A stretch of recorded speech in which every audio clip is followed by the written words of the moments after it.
우리는 자주 착각에 빠져 살곤 합니다. 그래서 서울대학교 김창민 교수는 우리 인간을 호모 에라티쿠스, 착각하는 인간이라고 규정합니다. 대부분의 사람이 나는 합리적이야, 나는 이성적인 판단을 내리는 사람이야 라고 생각하지만 그것조차 착각이라는 겁니다. 바꿔 말하면요, 사람들은 자신을 지혜롭다고 생각하는 호모 사피엔스라고 자부하지만 사실은 호모 에라티쿠스, 착각하는 인간이라는 겁니다. 그게 우리 인간의 실존이라고요. 오늘 본문의 이야기는 우리에게 너무나도 익숙한 말씀입니다. 명품 옷을 입고 매일 잔치하듯 살아가는 부자가 있었습니다. 그의 이름이 무엇인지는 모릅니다. 아니, 그의 이름은 중요하지 않습니다. 그는 그냥 호모 에라티쿠스입니다. 그 부잣집 대문 앞에 나사로가 있었습니다. 나사로는 부잣집에서 잔치가 벌어지고 난 후에 버려진 음식으로 배를 채우는 거지입니다. 본문 20절이 그의 상태를 헌대투성이로 부잣집의 대문 앞에 버려진 존재라고 말합니다. 헌대라는 말은 종기와 고름이 나는 피부병을 말합니다. 그는 오랫동안 악성 피부병에 시달리며 그곳에 버려져 있었습니다. 부모나 가족들로부터도 버려져 잊혀진 존재입니다. 뿐만 아니라 매일 호의호식하며 사는 부자에게도 버려져 잊혀진 존재로 겨우 목숨만 부지한 채 살고 있었습니다. 일반적으로요, 나사로라는 이름을 하나님이 돕는 자라는 뜻을 가진 엘리에제르라는 그런 뜻으로 해석하지만 어떤 학자는 로에제르, 도움을 받지 못한 자라는 이름에서 유래했다고 해석하기도 합니다. 어쩌면 두 번째 해석에 더 마음이 와닿습니다. 그의 지금 상황이 꼭 그렇기 때문입니다. 그는 어느 누구에도 도움을 받지 못한 채 버려진 존재, 잊혀진 존재로 살아가고 있었습니다. 부잣집 식탁에서 떨어지는 부스러기로 굶주린 배를 채우려 하지만 그것마저 이룰 수 없었습니다. 그를 기억하는 것은 오직 동네를 떠돌아다니는 강아지뿐입니다. 떠돌이 개들이 굶주림에 허덕이며 오랜 질병 때문에 신음하고 있는 그의 몸을 계속 핥고 있습니다. 그러나 그는 그 개를 쫓아낼 힘조차 없습니다. 그가 할 수 있는 것은 아무것도 없습니다. 그러나 죽음이 상황을 바꿔놓았습니다. 거지 나사로는 죽어 천사들에게 받들려 아브라함의 품에 안겼습니다. 죽음 이후에야 그를 기억해주는 사람, 그를 품어주는 사람이 생겨난 겁니다. 이스라엘의 아버지 아브라함입니다. 아브라함의 품이라는 곳 천국을 말하는 거겠지요. 평안과 안식과 이루하시는 하나님의 품입니다. 죽은 나사로가 그 아브라함의 품에 안기게 됩니다. 얼마 후 날마다 호의호식하며 살던 부자도 죽음을 맞았습니다. 죽음 이후 그의 모습은 이 세상에서 것과 너무나도 달랐습니다. 그를 기다리고 있는 것은 지옥이었습니다. 23절에 부자가 들어간 곳을 음부라고 표현하는데 단순히 죽은 자가 거하는 곳만을 의미하진 않습니다. 형벌, 영원한 형벌이 기다리고 있는 곳이라는 뜻입니다. 오늘 본문도요, 그가 당한 형벌을 상징적으로 이야기하고 있습니다. 손가락 끝에 물을 찌고 혀를 서늘하게 해주신다면 더 이상 바랄 것이 없겠습니다 라고 말할 정도로 고통스럽다는 겁니다. 불꽃 가운데서 멈추지 않는 고통을 괴로워한다고 말하고 있습니다. 그런 고통 가운데 잠시나마 고통을 잊을 수 있도록 손가락 끝에 물을 찌고 혀를 서늘하게 해달라는 부자의 절규와 같은 소원은 이루어지지 않았습니다. 너는 살았을 때 좋은 걸 먹고 마시며 누렸으니 그런 괴로움 당하는 거 마땅하다는 음성만 들릴 뿐입니다. 아브라함은 너와 나 사이에는 건널 수 없는 큰 구렁텅이가 있어 너를 도울 방법이 전혀 없다고 말합니다. 내가 당한 고통을 해결해 줄 방법이 없다는 것입니다. 그러자 부자가 부탁을 합니다. 아직도 지상에 살고 있는 자신의 형제들에게 제발 이곳에 오지 않도록 나사로를 보내 이 사실을 알려주라고 말입니다. 그러나 그 부탁도 들어줄 수 없는 것이었습니다. 이미 모세와 선자를 통해 수없이 경고했음에도 듣지 않았다면 죽었던 나사로가 살아나 다시 그들 앞에 나타나 이야기한들 그것을 들을 리 없다는 이유로 말입니다. 그리고 오늘 본문은 여기서 끝이 나지요. 오늘 본문 우리가 생각해 볼 교훈을 참 많이 가르쳐 줍니다. 그 중에서 오늘은 부자의 착각에 대해 함께 생각해 보십시다. 그 부자의 착각은 오늘을 살아가는 우리의 착각이기도 합니다. 아무리 우리 인간이 착각하는 인간, 호모 에라티쿠스라고 하지만 그 착각을요, 그냥 단순한 착각으로 받아서는 안 될 만큼 오늘 본문은 우리에게 아주 중요한 경고를 해줍니다. 그 착각의 결과가 얼마나 무서운지도 가르쳐 주면서 말이지요. 부자의 착각 첫 번째는 오늘의 삶이 영원할 거라는 착각입니다. 어쩌면 이것은 착각이 아닐 수 있습니다. 실제로 아무도 오늘의 삶이 영원하다고 생각하지 않습니다. 그런데 그렇게 생각하지 않으면서도 우리는 그런 착각의 노예가 되어 살아가곤 합니다. 권력을 잡은 사람은 그 권력이 영원하지 않다는 걸 알면서도 마치 영원할 것처럼 권력의 힘을 휘두르기도 하고, 부자는 자신이 가진 부가 영원할 것처럼 그것을 움켜쥐고서 누리는 데 여념이 없습니다. 그런데 우리는 잘 압니다. 그 어떤 것도 영원한 것은 없다는 것을 말입니다.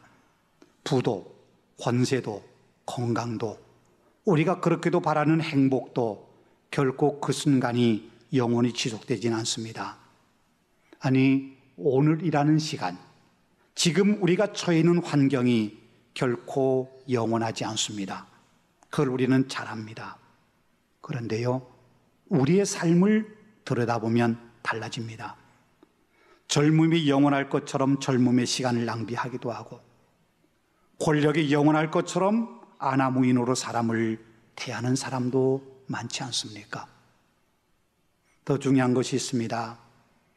오늘 이후에 우리가 어떻게 될 것인가를 깊이 고민하며 내일을 준비하고 있는가 하는 겁니다.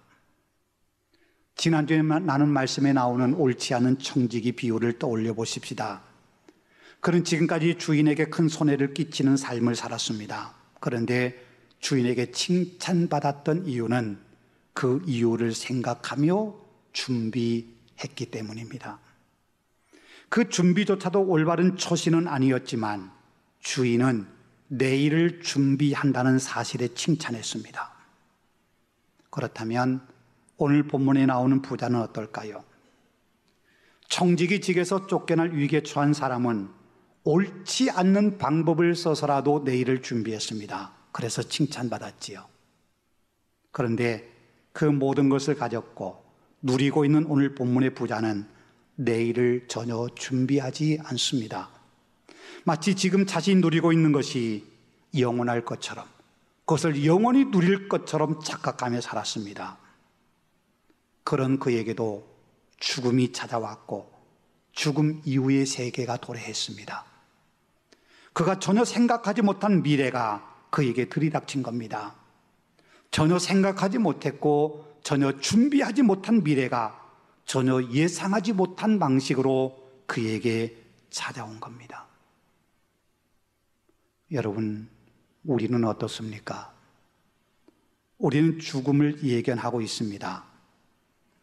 예수 그리스도를 믿는 믿음으로 산다고 하는 것은 우리가 죄인으로 마땅히 죽어야 할 존재라는 사실을 인정한다는 뜻입니다. 그래서 죽음 이후 오늘 본문의 부자에게 닥친 음부의 고통 속에 들어가지 않기 위해서 우리의 구원자이신 예수님을 나의 구주로, 지옥의 고통에서 나를 건져주실 메시아로 영접하며 고백하며 신앙생활하고 있습니다. 그런데 그것이면 모든 준비가 다 끝난 것일까요?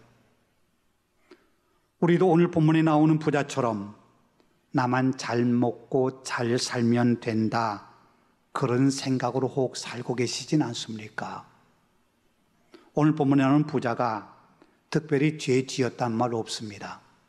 그가 남의 것을 빼앗아 부자가 된 것 아닙니다. 그가 돈 힘으로 원수와 같은 사람 징벌하거나 목숨을 노리거나 다른 사람을 고통으로 내모는 짓을 하지 않았습니다. 남에게 해를 끼치지 않았습니다. 여러분, 혹 우리도요 그렇게 생각하며 살고 있지 않습니까? 나는 법 없이도 살 사람이야 라는 자기의에 매몰되어 나는 잘 살고 있다고 착각하는 삶을 살고 있는 것 말입니다. 성경은 우리에게 그게 결코 하나님 앞에 의로움이 되지 않는다고 말씀합니다. 하나님께서는 우리 인간이 더불어 살아가도록 창조하셨습니다.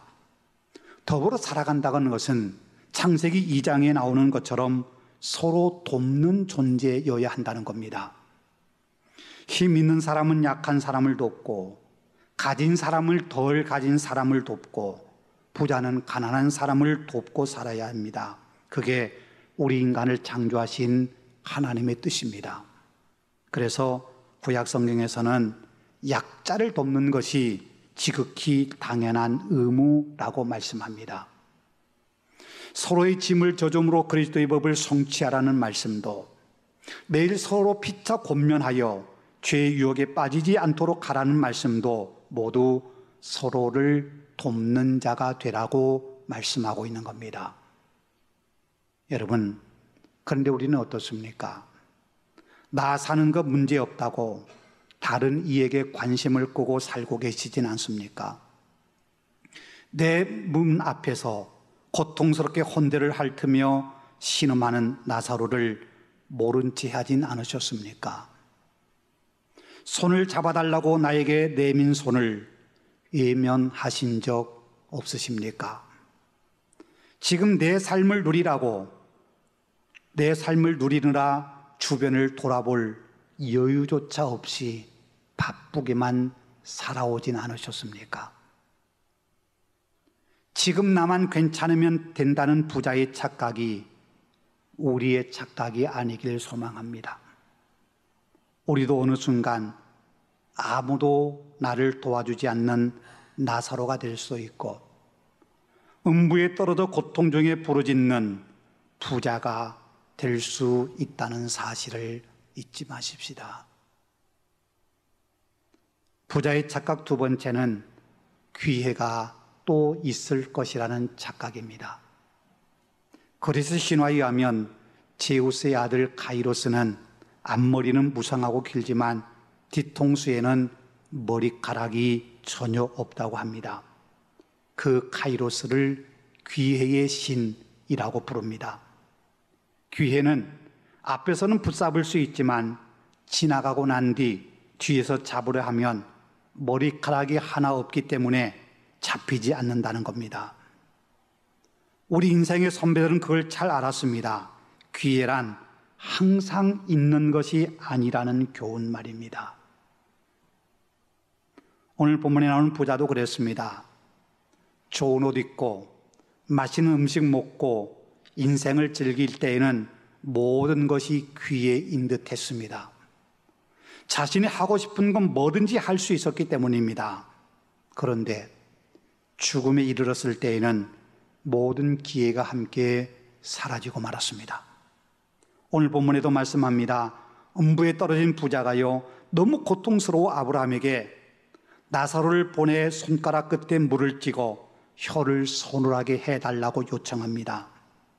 그건 세상 살 땐 단 한 번도 소망해 본 적이 없는 너무나도 작은 일입니다.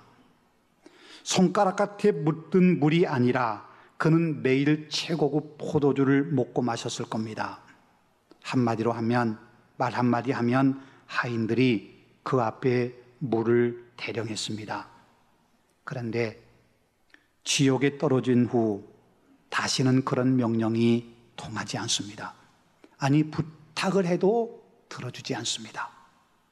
부자의 부탁을 받은 아브라함이 이렇게 말합니다.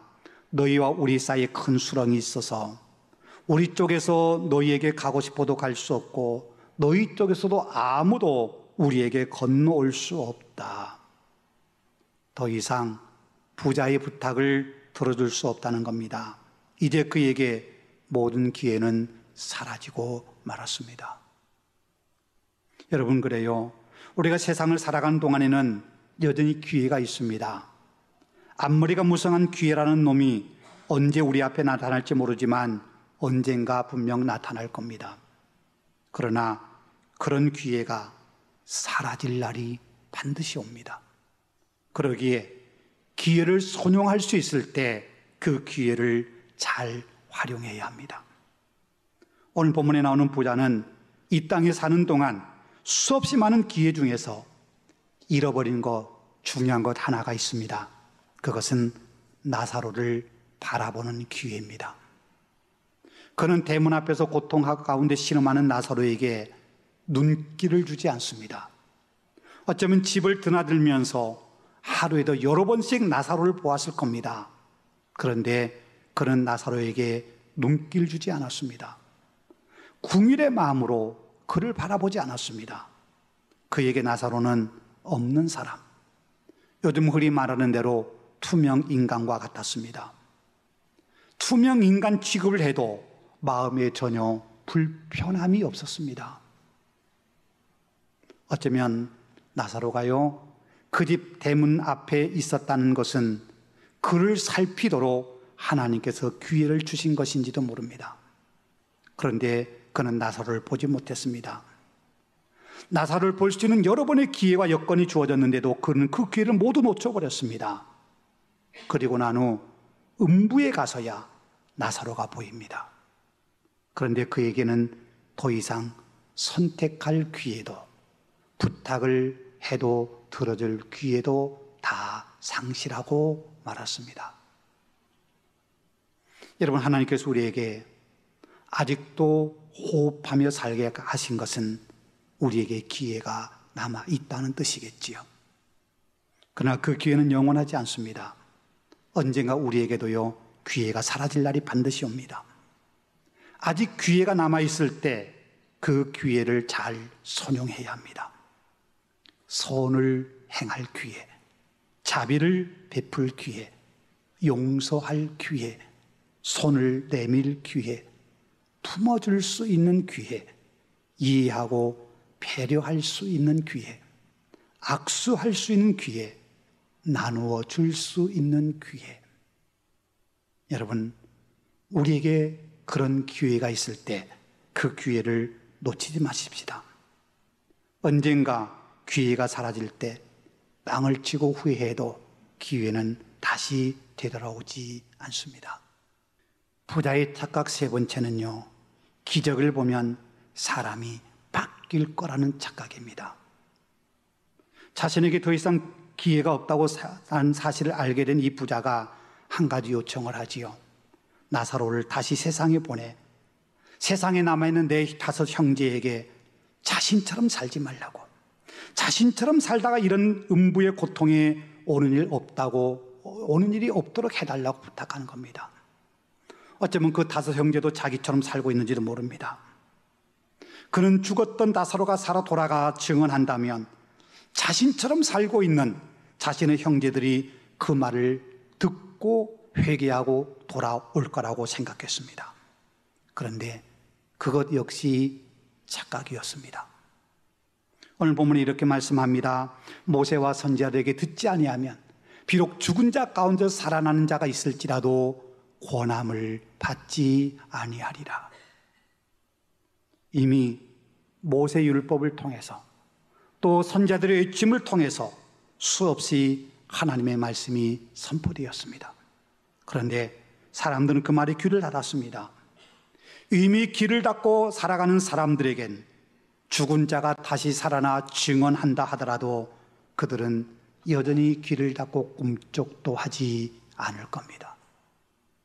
여러분 어떻게 생각하십니까? 죽었던 사람이 살아나서 내가 죽은 후에 가봤더니 천국도 있고 지옥도 분명히 있더라. 지옥은 정말 끔찍한 곳이니 절대 그곳 가면 안 돼. 그러니 살았을 때 예수 잘 믿고 천국 갈 준비해야 돼.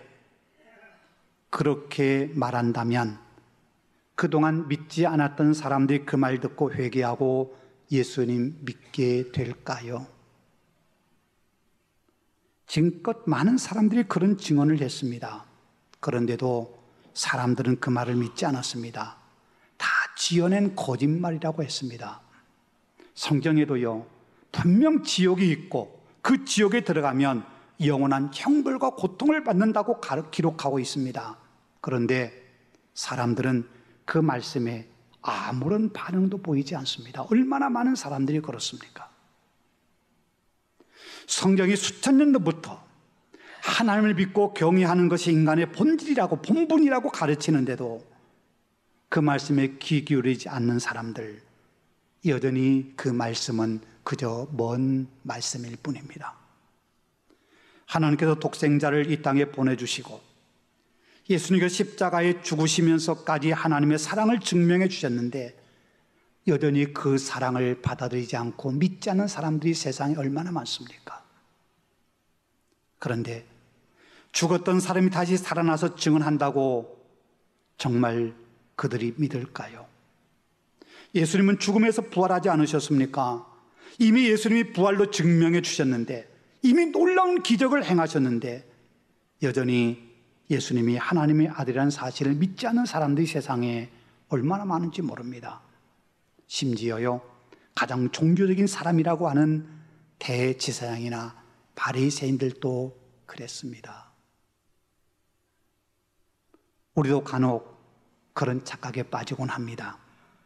내가 큰 은혜를 경험하면 믿음이 더욱 깊어질 거야. 지금의 이 큰 문제가 해결되면 내가 더 많이 더 열심히 헌신하고 봉사할 거야. 여러분 정말 그럴까요? 지금 내게 베풀으신 것을 깊이 생각하면 지금 내가 누리고 있는 은혜, 그것도 큰 기적인데, 그것만큼 큰 기적도 없는데 우리는 그 기적의 현장에 살면서 매일 그 기적을 경험하고 살면서 우리가 그걸 정말 감사하고 살고 있는지요? 오늘 아침 눈 뜨고 일어나는 것도 기적이었습니다. 내가 아침밥을 먹을 수 있었던 것도 기적입니다. 누군가는요, 먹고 싶어도 먹을 게 없어 먹을 수 없었고, 먹고 싶어도 음식이 넘기지 못해 먹지 못한 사람도 수없이 많습니다. 차를 타고 오든 걸어서 오셨던 교회당까지 올 수 있었던 것도 기적이고, 이렇게 찬양을 부르며 예배할 수 있는 것도 기적입니다. 그런데 우리에게 또 다른 더 큰 기적이 뭐가 필요하겠습니까? 오늘의 내 삶이 기적임을 믿지 못하는 사람에게는 다른 어떤 큰 일이 일어나도 그것이 기적임을 알지 못할 겁니다. 더 놀라운 기적이 일어나도 그는 변하지 않을 겁니다. 뭔가 일어나면 달라질 수 있어 라고 생각한다면 여러분, 그거야말로 착각입니다. 여러분, 오늘 우리의 모습 그 자체가 기적입니다. 오늘 우리가 살아가는 것 자체가 하나님의 은혜요 사랑입니다. 더 필요한 거 아무것도 없습니다. 여러분, 착각하지 말고 사십시다. 오늘의 삶이 결코 영원하지 않습니다. 오늘의 기회를 선용하지 못한다면 다음 기회는 없습니다. 뭔가 기적이 일어나야 내 인생이 바뀌어지는 것 아닙니다. 지금 내 삶을 바르게 살아야 합니다. 지금 믿음을 굳게 붙잡고 내일 내게 다가올 일들을 준비하며 살아야 합니다. 하나님께서 오늘을 살게 하신 이유는 착각하지 말고 오늘이라는 시간을 최선의 기회로 만들어 살라는 뜻 아니겠습니까?